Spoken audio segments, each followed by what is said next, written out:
Hi అండి, welcome to my channel. AP ఉద్యోగులకి ముఖ్య గమనికండి, ఎన్నికల కమిషన్ కీలక నిర్ణయం అయితే తీసుకుంది. ఒక్కసారి ఆ వివరాలన్నీ కూడా వీడియోలో అయితే డీటెయిల్గా అయితే తెలుసుకుందాం. మీరైతే వీడియోని ఎక్కడా కూడా స్కిప్ చేయకుండా ఎండ్ వరకు అయితే చూసేయండి. వీడియో నచ్చినట్లయితే తప్పకుండా లైక్ చేయండి, షేర్ చేయండి. అయితే ఏపీ ఉద్యోగులకు సంబంధించి అన్నీ కూడా ముఖ్యంగా ఎన్నికలకు సంబంధించి అన్ని కార్యక్రమాలు అయితే జరుగుతూ ఉన్నాయండి.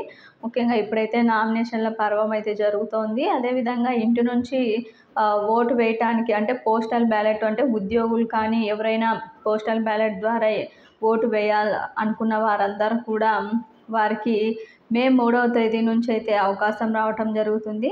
వారు 8వ తేదీ లోపల ఈ యొక్క పోస్టల్ బ్యాలెట్ ద్వారా ఓటు అయితే వేయడానికి అవకాశం ఉంటుందండి. ఆ 5 రోజుల్లోనే ఆ ప్రాసెస్ అయితే పూర్తవుతుంది. ఈ విధంగా ఎన్నికలకు సంబంధించి పనులన్నీ కూడా హడావిడిగా అయితే జరిగిపోతున్నాయి. ఎన్నికల కమిషన్ కూడా నిఘా అయితే ఉందండి, అన్నీ కూడా సవ్యంగా జరుగుతున్నాయా లేదా అని చెప్పి. ఈ నేపథ్యంలోనే ఉద్యోగులకి సంబంధించి అంటే సచివాలయ ఉద్యోగులకి సంబంధించి ఒక కీలక నిర్ణయం అయితే తీసుకుందండి.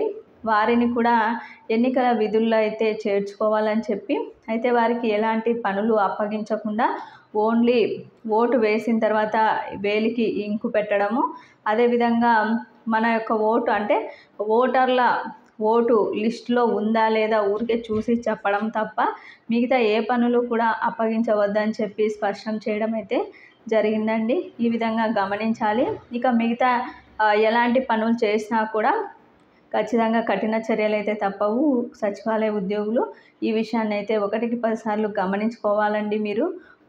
ఓన్లీ మీరు ఓటు వేసిన తర్వాత ఇంకు పెట్టడము వేలికి, అదేవిధంగా ఎవరైనా వచ్చి మా ఓటు ఉందా లేదా అని కొందరు అడుగుతుంటారు. చెక్ చేసి ఉంటే ఉందని, లేదంటే లేదని అయితే చెప్పాలండి.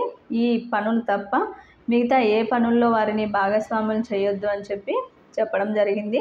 వారు కూడా ఏపీ ప్రభుత్వ ఉద్యోగులే కాబట్టి ఈ నిర్ణయం అయితే తీసుకుందండి ఎన్నికల కమిషన్. గమనించాలి. ఇది ఇప్పటి వరకు ఉన్నటువంటి లేటెస్ట్ అప్డేట్.